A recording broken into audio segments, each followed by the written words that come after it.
그 모든 백성이 요단을 건너가기를 마침에 여호와께서 여호수아에게 말씀하여 이르시되 백성의 각 지파에 한 사람씩 12사람을 택하고 그들에게 명령하여 이르기를 요단 가운데 제사장들의 발이 굳게 선 그곳에서 돌 12를 택하여 그것을 가져다가 오늘 밤 너희가 유숙할 그곳에 두게 하라 하시니라.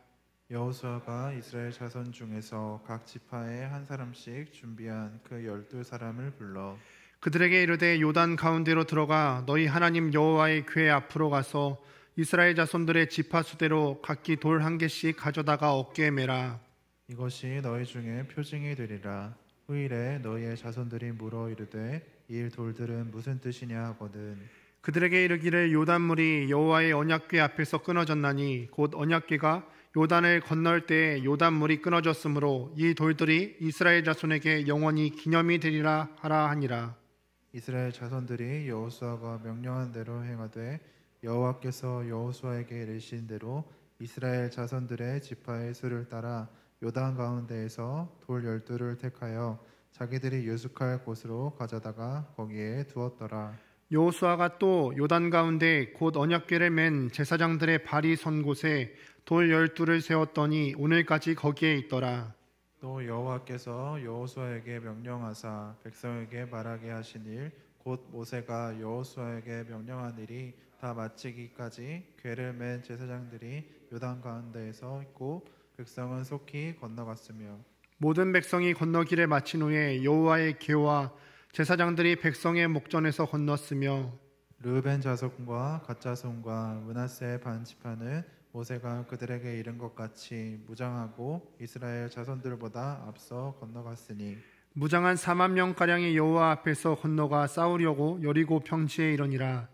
그날에 여호와께서 모든 이스라엘의 목전에서 여호수아를 크게 하심에 그가 생존한 날 동안에 백성이 그를 두려워하기를 모세를 두려워하던 것 같이 하였더라. 아멘. 네, 여러분, 반갑습니다. 오늘 또 영상 광고에서도 나왔다시피 오늘 유튜브로 꼭 담임 목사님 설교를 시청해 주시길 바랍니다. 우리 교회가 또 50주년을 맞이하여서 또 앞으로 또 어떤 비전을 품고 또 어떤 꿈을 가져야 되는지 목사님께서 말씀 가운데 이렇게 잘 풀이해 주셨으니까 함께 꼭 시청해 주시기를 바랍니다. 오늘은 기억하지 못하면 거역합니다 라는 제목으로 하나님 말씀 증거하도록 하겠습니다. 각자 여러분들도 주위를 둘러보면요, 종종 우리로 하여금 어떤 일들을 떠올리게끔 하는 물건이나 장소들이 아마 있을 거라고 생각을 합니다. 근데 이 물건, 어떤 그 물건을 바라볼 때마다 이 물건과 함께 있었던 어떤 특정한 일들이 생각나기도 하고 또 어떤 사람들이, 또 특별한 사람들이 생각나고는 합니다. 물론 이 불러일으키는 기억들이 여러분에게 있어서 행복하고 즐거운 기억일 수도 있고 때로는 기억하기 싫은 끔찍한 기억일 수도 있겠죠. 예전에 제가 언젠가 한번 남아공에서 3년의 시간을 보냈다는 사실을 말씀드린 적이 있습니다. 근데 이 3년의 시간 중에서 제가 2년 동안은 제 아내와 또 아이와 함께 같이 보냈는데요, 마지막 해는 가족들이 다 돌아가고 저 혼자서 홀로 1년을 그 타지에서 보내야 했던 그런 시간들이 있습니다. 왜냐하면 제 아내가 그때 마지막 해에 둘째 아이를 임신했는데 그곳 병원에서 이 아이를 낳는 것이 환경적으로나 여러 가지 면에서 좀 불안한 모습이 있어서 귀국을 결정을 하게 되었습니다. 저는 근데 처음에 아내가 귀국하고 저 홀로 남기로 했을 때 괜찮을 줄 알았어요. 크게 와닿지 않고 다 괜찮을 줄 알았습니다. 오히려 어떤 면에서는 야, 나 혼자 됐다, 자유다 라고 생각했던 면도 없지 않아 있습니다. 근데 오로지 사실은 그 1년 동안의 시간 가운데 오로지 이 모든 시간을 다 공부에만 집중할 수 있을 것 같았고, 그리고 1년이라고 해도 금방 지나갈 줄 알았어요. 그렇게 아내와 아이를 배로 바래다 주는 그날이 왔습니다. 공항으로 바래다 주고 돌아온 바로 그 시점부터, 집의 문을 딱 열고 들어오는 그 순간부터 제 생각이 잘못된 것임을 깨닫게 되었습니다. 여러분, 한번 그날의 제 심정을 한번 상상해 보실까요? 그날 아침만 해도요, 제가 그 집에 돌아왔을 때 그 거실은 아내와 아이가 함께 떠들던 곳이었어요. 복작복작하던 곳이었죠. 그런데 공항에 데려다 주고 와보니까요, 가족들이 없는 그 텅 빈 집에서 해는 벌겋게 뉘엿뉘엿 지어가고 있습니다. TV도 없고요. 한국처럼 인터넷이 빠르지 않아서 컴퓨터도 공부할 때 외에는 사용하지를 않습니다. 그래서 제가 이 혼자 적적한 마음을 내가 어떻게 달랠 수 있을까? 그래서 노래를 틀기로 하고 노래를 틀었는데 불사 선곡이 잘못됐어요. 이제 재즈를 틀었는데요. 가뜩이나 제가 마음이 어렵고 외로운데 이 재즈가 굉장히 끈적끈적하지 않습니까? 그 감미로운 소리가 얼마나 또 감성을 자극했는지 모릅니다. 결정적으로 제가 이제 밤에 잠에 들려고 방문을 열고 들어가 보니까 함께 썼던 이불이며 또 옷가지들이 다 그대로 있는 거예요. 눈에 보입니다. 이 아이의 옷을 정리하는데 아기들이 풍기는 그 특유의 아기 냄새가 있거든요. 그 아기 냄새를 맡을 때마다 참 내가 이렇게 1년이 보내게 되는 이 시간이 결코 짧지 않겠구나라는 사실을 바로 깨닫게 되었어요. 그 집안에 있던 그런 물건들, 아이의 옷가지들, 또 공간들 어느 것 하나 가족들과의 기억이 묻지 않은 것이 하나도 없었지요. 어떻게 보면은 이 가족들과 함께 보냈던 그 기억들이라는 것은 참 좋은 기억들이지만 너무 외로운 감정을 불러일으켜서 저는 결국 한 달이 지나지 않아서 다른 집으로 이사를 해야 했던 그런 경험들이 있습니다. 이렇듯 어떤 물건들이나 또는 어떤 장소들마다 특정한 기억, 특정한 순간을 불러일으키거나 사람을 떠올리게끔 하는 것들이 여러분에게도 있을 겁니다. 또 다른 예로는 결혼 반지 같은 것들이 있겠죠. 결혼을 하는 커플들이 서로 상대방을 끝까지 평생 동안 사랑하기로 서약하고 또 이 반지를 교환을 하게 됩니다. 그리고 이후에 결혼식이 다 마치고 먼 시간이 흘러도 이 반지를 볼 때마다 내가 그때 결혼식했던 것들을 떠올리고 결혼식 가운데서 그 파트너와 배우자와 함께 맺었던 약속들을 떠올리게 되는 것입니다. 그것을 떠올리며 기억하며 살아가는 겁니다. 오늘 본문을 보면요, 마치 이 결혼 반지를 보면서 결혼의 서약을 기억하는 것처럼 어떤 것을 기억하는 기념물들에 대해서 나오고 있는 것을 우리가 본문 가운데 볼 수 있습니다. 본문에 나오는 12개의 돌이 바로 그것입니다. 여러분들이 오늘 여호수아 4장 말씀을 계속 읽어보시면서 12개의 돌을 발견하셨을 겁니다. 근데 이전에 이스라엘 사람들에게 어떤 사건이 있었는지 혹시 기억을 하십니까? 광야에서 이 40년의 시간 가운데 방황했던 이스라엘 사람들이 드디어 요단강을 건너게 됩니다. 이스라엘 민족이 요단강을 건너갔다는 것, 가나안 땅으로 드디어 입성을 한다는 것은 새로운 존재로 출발하게 되었다는 아주 중요한 의미를 담고 있는데 함께 4장 1절 말씀을 보도록 하겠습니다. 1절 말씀 함께 읽습니다. 시작. 그 모든 백성이 요단을 건너가기를 마침에 여호와께서 여호수아에게 말씀하여 이르시되, 그 모든 백성이 요단이 건너가기를 마침에라고 되어 있죠.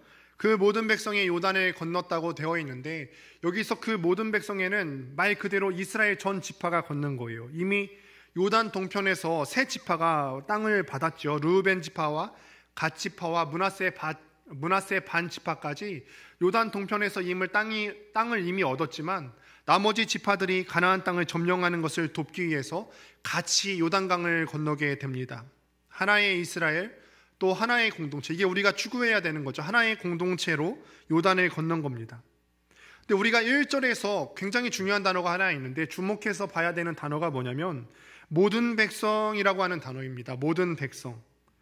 근데 이 모든 백성이라는 이 단어를 히브리어 표현을 보게 되면 고이라고 하는 단어로 쓰여지게 되는데 우리가 한글 성경에서 봤을 때는 모든 백성이라고 하는 거를 봤을 때 뭔가 신선한 의미로 와닿지는 않죠. 그런데 히브리어로 고이라고 했을 때는 어떤 정치적 의미를 가진 집단을 얘기합니다.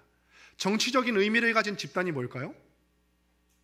국가죠. 나라입니다. 근데 고이는요, 여기서 모든 백성을 의미하는 히브리어 단어 고이는 나라를 의미한다는 거예요. 이전까지 이스라엘 백성을 언급했을 때에는 다른 단어가 쓰였습니다. 암이라는 단어가 쓰이는데 이 암이라는 단어는 물론 집단을 얘기하기는 하지만 혈연 관계를 중심으로 한 어떤 소규모 집단을 말할 때 이 암이라는 단어가 쓰입니다.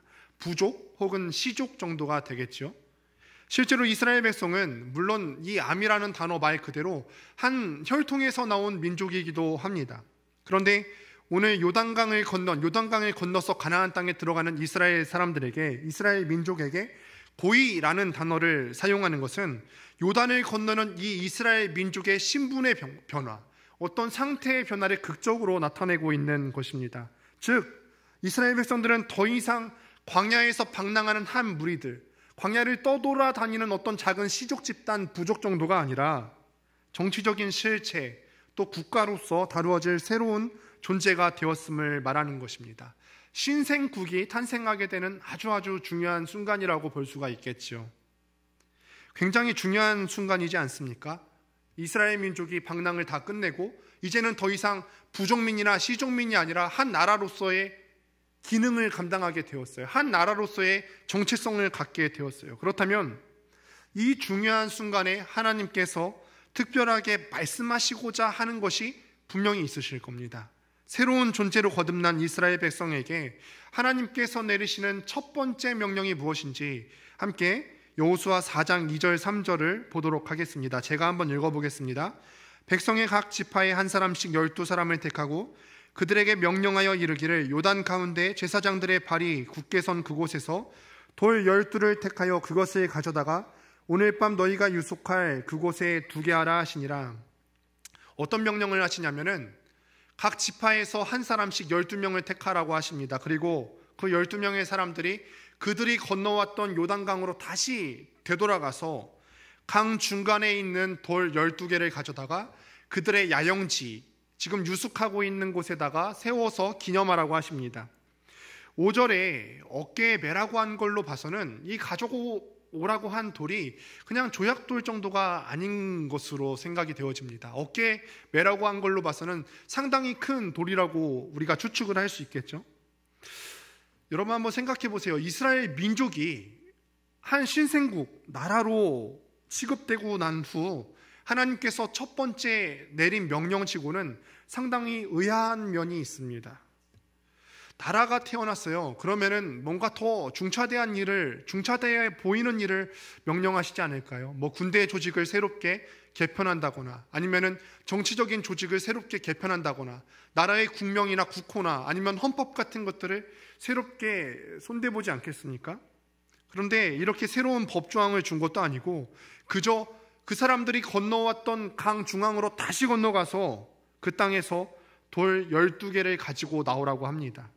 그렇다면은요, 우리는 이렇게 생각할 수 있겠죠. 한 나라, 새로운 피조물, 새로운 존재로 거듭난 이스라엘 백성에게 첫 번째 명령으로 돌 12개를 가져다 세우라고 하는 것은 이 돌 12개를 가져다가 세우라고 하신 것이 우리 눈에 봤을 때는 아무런 의미가 없어 보이지만 굉장히 중요한 의미가 있겠구나라고 생각해 볼 수가 있겠습니다.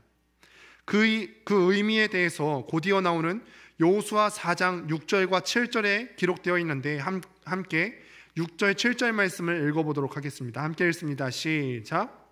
이것이 너희 중에 표징이 되리라. 후일에 너희의 자손들이 물어 이르되 이 돌들은 무엇을 뜻이냐 하거든 그들에게 이르기를 요단물이 여호와의 언약궤 앞에서 끊어졌나니 곧 언약궤가 요단을 건널 때에 요단물이 끊어졌으므로 이 돌들이 이스라엘 자손에게 영원히 기념이 되리라 하니라.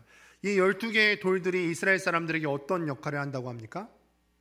기념이 된다고 하죠. 요단강이 언약궤 앞에서 끊어졌어요. 끊어져서 이스라엘 백성들이 그 요단강을 건널 수 있게 된 그 엄청난 사건을 기념하는 역할, 기억하는 역할을 감당하게 된다는 겁니다. 그렇다면 이스라엘 백성들은 이 요단강을 건넌 사건을 통해서 구체적으로 무엇을 어떻게 기억해야 할까요? 먼저 답을 말씀드리자면은 하나님의 일방적인 은혜와 사랑을 기억해야 된다는 거예요. 그저 돌 12개를 가져다가 그 야영지에 세우면서 그래 우리가 가나안 땅으로 건너올 때 강이 끊어지게 되는 초자연적인 역사가 일어났지 어떤 눈앞에 보이는 피상적인 면만 기억하는 것이 아니라 그 피상적인 면 이면에 있는 본질적인 의미에 대해서 기억해야 된다는 것입니다. 우리가 일반적인 우리가 요단강을 실물로 본 적이 없어서 잘 모르실 텐데 요단강은 사실 그렇게 큰 강이 아닙니다. 사진을 한번 보실까요? 원래는 이 정도 됩니다. 이 정도 되면 여러분들 중에서는 혹여나 수영으로 건너실 수 있는 분이 있을지 모르겠습니다. 근데 사실 이 정도 되면요, 팔레스타인 지역에서는 이 정도 되는 요단강이 유량이 가장 많고 가장 큰 강이지만 한강과 비교하면은 굉장히 작은 강이죠. 우리나라 한강을 보고요, 저는 처음에 시골 사람인데요, 여전히 한강을 보면 심장이 콩닥콩닥해요. 어떻게 도시 가운데 저렇게 큰 물이 지나다닐 수가 있지? 제가 이 말을 할 때마다 아내가 촌놈이라고 놀리곤 하는데 참 한강을 볼 때마다 놀랍습니다. 근데 이 요단강은요, 사실 이 한강과 비교하면은 정말 비교할 수 없을 만큼 작은 강입니다. 이 요단강은 발원이 되는 지역이 갈릴리 호수에서, 우리 두 번째 사진 한번 보시도록 할까요? 지도를 한번 볼 텐데 북쪽에 보면은 갈릴리에서 호수에서부터 발원하기 시작해서 남쪽에 사해, 밑에 보이는 남쪽 큰 바다같이 생긴 데가 사해인데 그 사해로 흘러내리게 되는 강입니다. 그런데 여러분 지도를 보시면요, 요단강만 흘러내리는 것이 아니라 요단강 동쪽으로 지류들이 막 합류하기 시작을 합니다. 요단강만 있는 것이 아니라 요단강에 합류하게 되는 여러 가지 물줄기가 있습니다. 오늘 이스라엘 백성들이 여리고를 앞에 두고 건너게 되는 지점은요, 야복강의 합류점과 사해 사이에 위치해 있습니다. 그런데 이 지점은요, 유량이 갑자기 풍부해지고 또 급류가 생기기 때문에 굉장히 건너가기 어려운 지역이라고 합니다. 더군다나 여호수아 3장 15절을 보면요, 요단강이 언덕에까지 넘치는 시기라고 기록이 되어 있습니다. 넘실거리면서 빠르게 흐르는 요단강을 건너는 것은요, 이스라엘 사람들에게 있어서 그 이전에 홍해를 건너는 만큼이나 불가능한 일이었을 것입니다. 더군다나 이스라엘 사람들은 건강한 장정들만 있는 것이 아니라 여성들도 있었고요, 또 아이들을 포함한 수백만의 대군중이었다는 사실을 기억해 보시기를 바랍니다. 그런 대그룹이 어떻게 전부가 안전하게 건널 수가 있겠습니까? 그런데 이 강물, 우리가 눈앞에서 봤을 때 정말 유량이 넘쳐 흘러서 넘실대도록 가득 차 있고 급류로 흐르는 이 강물, 건널 수 없을 것만 같았던 그 강물을 무엇이 막아세웁니까? 언약궤가 막아세운다고 하죠. 언약궤가 막아세웁니다. 여러분, 언약궤가 무엇인지 아십니까? 언약궤. 제가 예전에 한번 꽤 오랜 시간을 들여서 자세하게 설명을 드린 적이 있습니다. 못 들으신 분들을 위해서 다시 한번 설명드릴게요. 언약궤는요, 구약에서 굉장히 중요한 의미를 가진 도구인데요, 하나님의 임재를 상징하는 것입니다. 하나님의 임재. 그런데 이 언약궤를 자세히 들여다보시면 이 언약궤 안에 세 가지의 물건이 들어있다고 했습니다. 세 가지의 물건이 혹시 무엇인지 아십니까? 네, 아론의 쌍난 지팡이, 또 만나 항아리, 십계명 돌판이, 이렇게 화면에서 보시는 바와 같이 세 가지 물건이 들어있습니다. 그런데 이 세 가지 물건이 어떤 의미를 가지고 있냐면 다 하나님에 대한 인간의 반역을 나타내는 도구들이에요. 여러분 한번 보십시오. 만나 항아리가 무엇입니까? 이스라엘 사람들이 출애굽하고 나서 하나님께서 공급하시는 것에 대해서 투덜거리자 하나님께서는 만나를 내리십니다. 만나는 그러니까 하나님께서 공급하시는 것에 대한 인간의 불만, 이것의 결과이고 하나님께서는 그것을 만나 항아리로 만들어서 기념하고 또 후대에 기억하게 하시는 것입니다. 두 번째로는 아론의 쌍난 지팡이가 무엇입니까? 하나님께서 대제사장인 아론을 세우셨는데 이 이스라엘 사람들이 하나님께서 세우신 대제사장의 권위에 순복하지 않습니다. 이 아론의 쌍난 지팡이, 이게 무엇이냐면 이스라엘 사람들이 이 권위에 순복하지 않으니까 이 아론의 지팡이 가운데 잎이 나고 꽃이 피고 살구나무가 열리게 하는 기적을 보이셨습니다. 원래 지팡이라고 하는 것이 어떤 것이죠?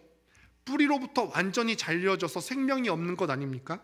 그런데 이 안에서 잎이 나고 열매가 열린다고 하는 것은요, 상상할 수 없는 일이죠. 기적이 일어난 것입니다. 이것을 보여주심으로 하나님께서 이 아론의 권위를 세워주시는 것입니다. 이 아론의 쌍난 지팡이는 하나님께서 세워주신 권위에 대한 인간의 불평의 결과라고 볼 수가 있죠. 또 십계명 돌판은 어떻습니까? 처음 모세가 시내산에서 하나님과 대면할 때 오랜 시간 그가 하나님과 대면하면서 내려오지 않자 이스라엘 사람들이 그 밑에서 우상을 만들어서 섬겼어요. 그러자 모세는 화가 나서 십계명 돌판을 내던져 깨뜨립니다. 그리고 나서 후에 두 번째 돌판을 받게 되죠. 하나님께서 주신 어떤 기준에 대한 인간의 불순종의 결과예요. 즉 언약궤에 있는 새 물건 만나 항아리, 아론의 쌍난 지팡이, 그리고 십계명 돌판이 어떤 의미가 있다고 볼 수 있다고요? 하나님에 대한 인간의 불순종, 우리 인간의 죄와 관련된 것들이라고 볼 수 있는 거예요. 하나님께서 공급해 주시는 것에 대한 불만, 하나님께서 세우신 권위에 대한 도전, 하나님께서 정하신 기준에 대한 인간의 불순종을 상징하는 물건들이라고 볼 수가 있습니다.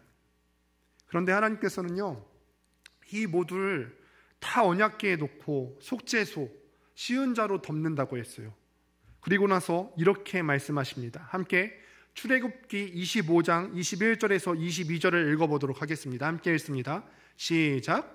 속죄소를 궤 위에 얹고 내가 내게 줄 증거판을 궤 속에 넣어라. 거기서 내가 너와 만나고 속죄소 위 곧 증거궤 위에 있는 두 그룹 사이에서 내가 이스라엘 자손을 위하여 내게 명령할 모든 일을 내게 이르리라. 하나님께서 우리 인간들과 어디서 만난다고 말씀을 하시죠?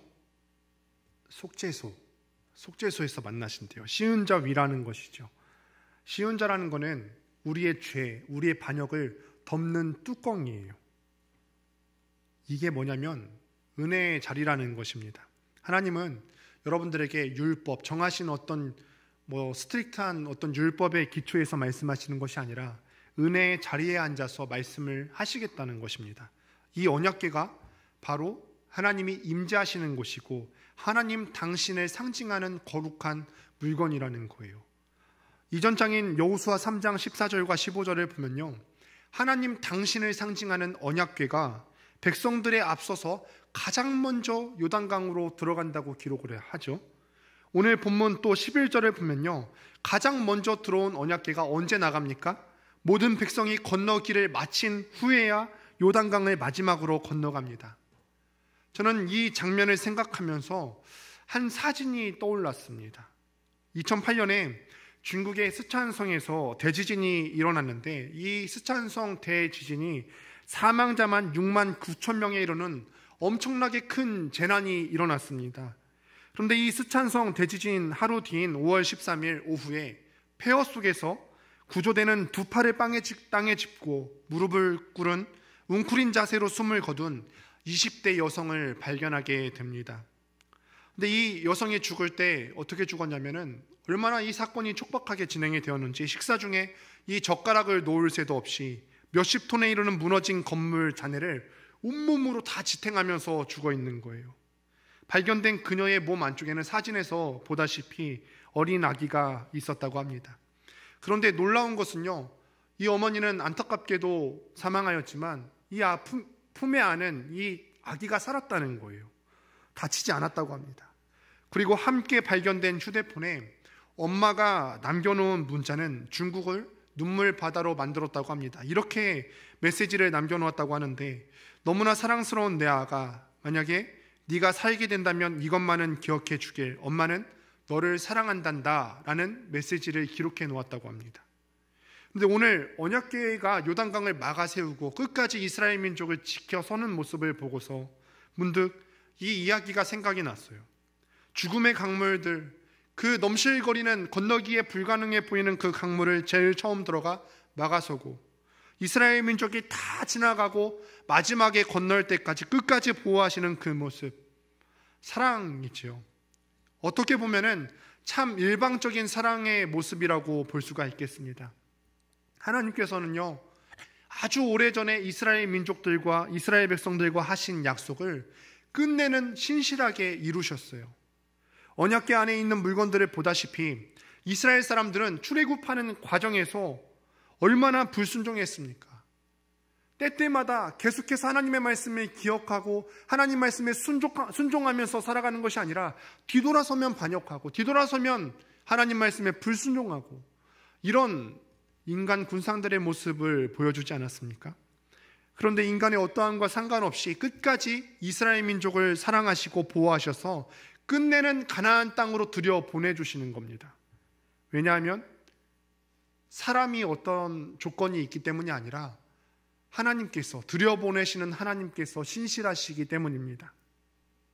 가나안 땅을 주시고 지금 요단강을 건너서 이스라엘 사람들이 가나안 땅으로 건너가게 됐는데, 가나안 땅을 주시고 큰 민족을 주시겠다는 약속을 처음 주실 때로 한번 가볼까요?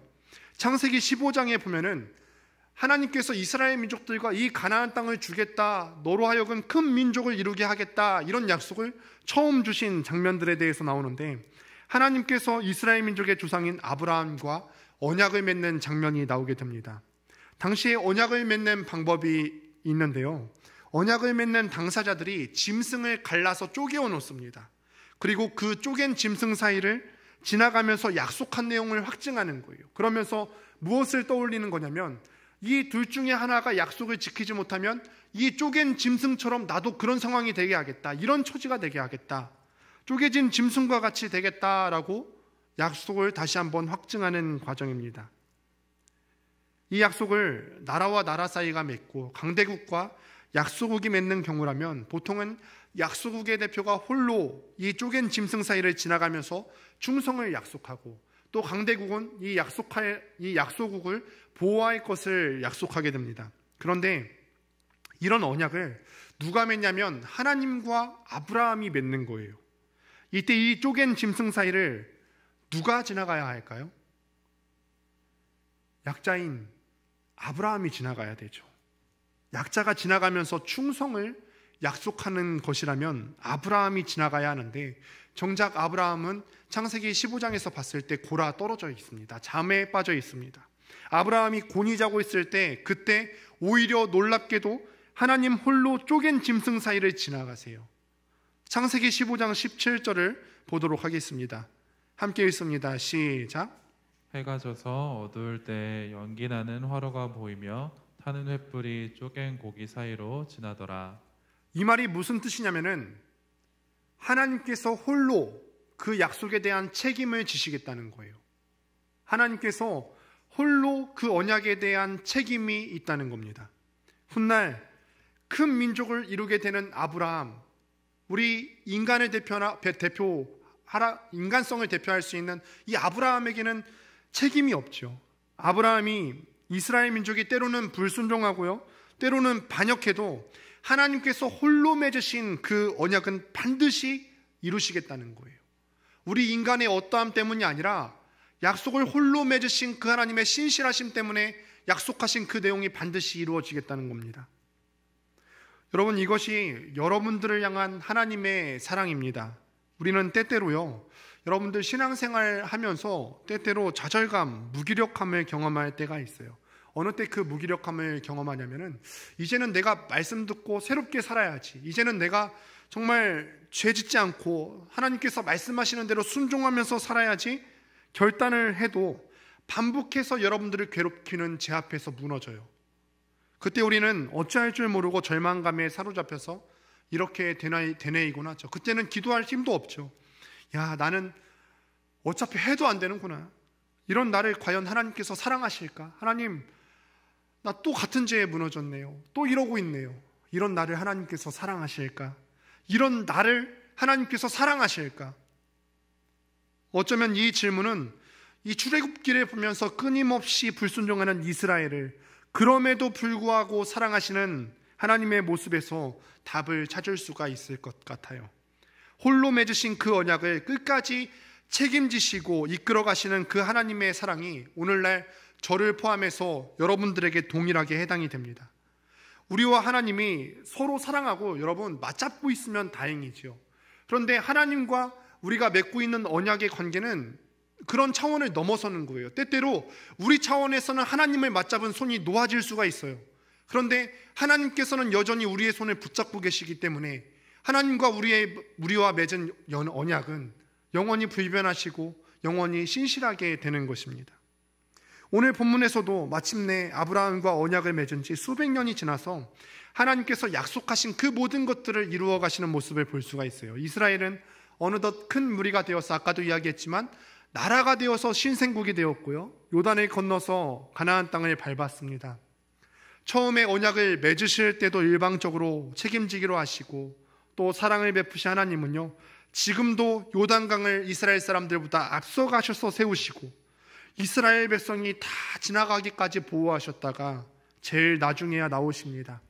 하나님께서 이스라엘 사람들에게 12돌을 세우면서 기억하라고 하신 것이 무엇인지 아시겠습니까? 그 내용, 그 본질적인 의미가 무엇인지 아시겠습니까? 그 돌만 우리가 바라보고 초자연적인 사건만을 기억하는 것이 아니라 그 이면에 있는 하나님의 일방적인 사랑과 은혜를 기억하라는 것이죠. 훗날 그녀의 자녀들이 이 12개의 돌들을 보면서 이렇게 묻겠죠. 저게 무슨 돌이에요? 그러면은 대답합니다. 강 중앙에서 가져온 돌들이야. 그럼 자녀 세대들이 또 물을 겁니다. 어떻게 물이 넘실대는 저 강 중간에서 저 큰 돌을 가져올 수 있었죠? 그러면 또 대답하겠죠. 하나님께서 우리를 위해서, 우리를 사랑하셔서 강을 멈춰 세우셔서 맨 땅이 드러났었단다. 이렇게 도란도란 이야기를 나누면서 하나님의 더 크신 사랑에 대해서 이야기를 나누게 될 겁니다. 그리고 그 기념비를 보고서 대를 이어서 하나님의 사랑에 대해서 얘기하고 우리도 하나님을 사랑할 것을 다짐할 거예요. 그런데 여러분, 이게 계속되면 좋지만 하나님의 사랑을 기억하는 것이 참 쉽지 않습니다. 여러분, 날마다 하나님을 사랑하기로 결단하시잖아요. 예배를 드리는 순간마다 여러분들의 경건의 자리에서 하나님을 사랑하기로 결단하실 텐데요. 여러분, 그 결단이 매일의 삶 가운데서 지키기가 쉽던가요? 하나님을 사랑하는 것, 하나님을 매일 기억하는 것이 여러분 직장 생활 가운데 기억하기 쉽습니까? 학교 생활에서 기억하기 쉽던가요? 절대 그렇지 않아요.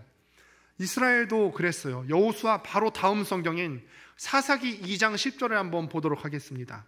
시간이 그렇게 많이 지난 것도 아닙니다. 요단강을 멈추게 하신 하나님의 사랑과 은혜를 경험한 세대가 죽고 난 후입니다. 함께 사사기 2장 10절 말씀 읽어보도록 하겠습니다. 시작.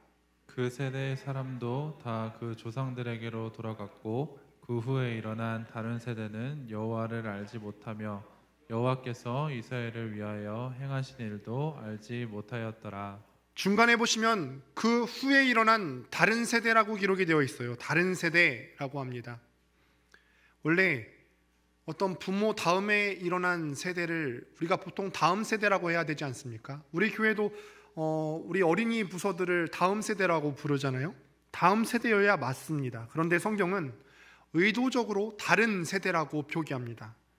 이전 세대와 무엇이 다르다는 거예요. 뭐가 다르냐면 이전 세대는 그래도 살아있을 동안에 하나님께서 역사하신 것들, 하나님께서 그들을 향하여서 베푸신 그 사랑에 대해서 기억하고 알았지만 다른 세대는 하나님을 알지 못한다는 거예요. 이전 세대는 그렇게 하나님의 사랑을 인도하신 과정을 코앞에서 목도했지만 자녀 세대는 하나님을 모르는 다른 세대가 되어 있었다는 것입니다. 이 말인즉 이 부모 세대들이 자녀들에게 하나님을 가르치고 또 기억시켜야 되는 책임을 다했다는 말인가요? 아니면 잘 못했다는 것일까요? 잘 못했다는 거예요. 그렇게나 하나님께서 중요한 명령으로 내려주시지 않았어요? 신생국으로 태어나는 이스라엘 민족에게 첫 번째 명령으로 주신 거, 12돌을 세우면서 기억하라고 하신 거, 하나님의 사랑을 기억하라고 하신 거, 기억하라고 했는데 그렇게 중요한 명령, 이거를 제대로 수행하지 못했다는 겁니다. 그 결과가 무엇이냐면 이어서 나오는 사사기 2장 11절에 이렇게 기록하는데 제가 읽어보겠습니다. 이스라엘 자손이 여호와의 목전에 악을 행하며 바알들을 섬기며 하나님이 아닌 다른 신들을 섬기기 시작했어요. 관계가 완전히 단절된 거죠. 기억하지 못한 대가는 하나님과의 관계가 단절되게 되고 끝내는 거역하게 되는 결과를 초래하게 된다는 것입니다. 우리도 마찬가지예요. 여러분들도 마찬가지입니다. 여기에 있는 한 사람도 빠짐없이 다 해당이 됩니다. 여러분들이 만약에 삶 가운데서 하나님을 기억하는 기념비적인 것들을 만들지 못한다면, 하나님의 사랑을 기억할 수 있는 시간이 많지 않다면 여러분들은 하나님을 거역할 수밖에 없는 존재예요. 역사적으로도 증명이 된 사건이죠. 여러분들은 매일 하나님을 기억하면서 살아가고 계십니까? 매일의 삶 가운데서 하나님의 사랑을 기억하면서 살아가고 계십니까? 여러분의 삶 가운데서 하나님의 사랑을 기억할 수 있는, 떠올릴 수 있는 기념비는 무엇입니까? 하나님의 사랑을 기억할 수 있는 여러분들만의 기념비를 세우시기를 바랍니다. 말씀을 마무리합니다. 저는 2021년도가 굉장히 특별한 해 중에 하나겠죠. 저도 새로운 교회에 부임을 하고 우리 신일교회에 오게 되었고요. 2021년도 상반기를 굉장히 분주하게 보냈는데 그 중에서도 특히 5월의 마지막 주를 굉장히 분주하게 보냈어요. 근데 이 분주하게 보낸 이유가 무엇이냐면 제가 마음 중심을 돌아다 보니까 제가 이 코로나 가운데서 굉장히 조바심이 났던 것 같아요. 이 코로나 때문에 어쩔 수 없다고는 하지만 정체에 빠져 있는 또는 위기 가운데 빠질 수 있는 우리 공동체를 보면서 이 조바심이 저를 굉장히 분주하게 만들어서 점심도 누구를 만나야 되겠고 저녁도 누구를 만나야 될 것 같은 그런 생각이 저를 사로잡았었어요. 화요일부터 주일까지 월요일을 제외하고는요, 아이들이 자고 있을 때 나와서 잠든 후에 들어가는 생활의 반복이었어요. 물론 제가 점심때 만나고 또 틈틈이 여러분들을 만나고 교제하는 거 너무 즐거운 일이에요. 저한테 너무 행복하고 기쁜 일입니다. 여러분들의 여러 상황들을 함께 나누고 또 제가 여러분들의 기도의 동역자로 설 수 있는 거는 굉장히 기쁘고 즐거운 일입니다. 그런데 주말쯤 되니까요, 무언가 되게 공허한 거예요. 내 삶이 뭔가 피폐해졌다는 표현이 딱 맞을 것 같아요. 피폐해졌어요. 제가 왜 그런지 몰랐는데요, 역대하 말씀을 읽으면서 깨닫게 되는 거예요. 역대하 말씀에 어떤 내용이 있냐면 결국은 이스라엘 민족이 초반에 이렇게 하나님께서 명령하신 하나님을 기억하라는 명령을 이행하지 못하고 하나님과 단절된 세대를 계속 거듭하다가 결국 패망하게 되거든요. 그런데 제가 이렇게 쓰러져간 이스라엘의 역사를 보면서 하나님을 깊이 묵상하고 또 하나님을 깊이 기억할 시간 없이 분주하게 보냈던 한 주간의 시간이 막 스쳐 지나가는 겁니다. 단지 뭔가 사역을 열심히 한다고 나의 시간표를 빽빽하게 채우는 것이 최선이 아니었다는 거예요. 그 삶 가운데서 내 시간을 빽빽하게 채운다 한들 그 삶 가운데서 하나님을 기억하지 못한다면 결국 텅텅 빈 것 같은 삶을 마주하게 된다는 거예요. 그리고는 최후로는 하나님을 거역하는 한 인생이 되겠지요. 여러분, 다시 한번 여러분들에게 권면합니다. 하나님을 기념하고 기억하십시오. 여러분의 어떤 결핍이나 또 부족함, 여러분의 그 죄된 모습 때문에 그 더러움에도 불구하고 여러분을 끝까지 포기하지 않으시고 사랑하시는 그 하나님의 사랑을 기억하시길 바랍니다. 기념하시길 바랍니다. 이 말씀을 준비하면서 한 찬양이 생각이 났어요. 우리가 마음속에 어려움이 있고요, 우리 찬양팀 같이 준비하시면 좋을 것 같은데요, 마음속에 어려움이 있고 또 주님 앞에 우리가 하나님 앞에 나아갈 수 없을 때가 있어요. 우리가 지은 죄 때문에 변하지 않는 나의 모습을 보면서 좌절하고 낭망하는 마음 가운데 포기하고 싶을 때가 있어요. 그러나 여러분들 기억하십시오. 그 가운데서도 하나님의 약속은 신실하게 이루어 주실 것이고 우리의 어떠함과 상관없이 그럼에도 불구하고 여러분을 변치 않고 사랑하시는 그 하나님의 사랑을 기억하고 기념하는 여러분들 되시기를 바랍니다. 우리 함께 찬양하며 나아갑니다.